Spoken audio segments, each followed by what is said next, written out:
This is the ultimate recipe for mutton কষা। ফার্স্টেই মাটনটা ভালো করে ম্যারিনেট করে নিতে হবে।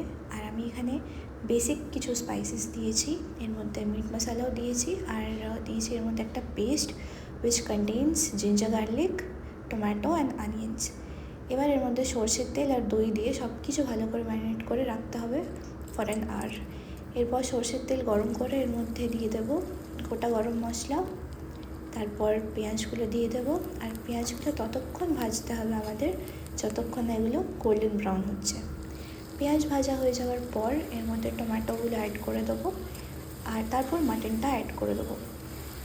এবার মাটনটা ততক্ষণ আমাদের কষতে হবে যতক্ষণ না এটার থেকে তেল রিলিজ হচ্ছে। আমি প্রায় এটাকে 40 থেকে 45 মিনিটের মতন কষিয়েছিলাম, আর তাই জন্যই এত সুন্দর একটা কালার এসছে।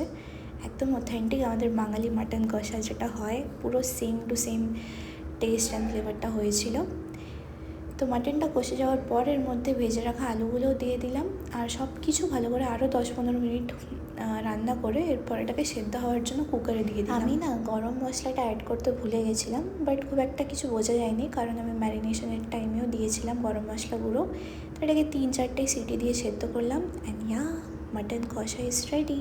বেসিক্যালি মাটনের ঝোল এটা, অ্যান্ড ইট টেস্টেড অ্যামেজিং।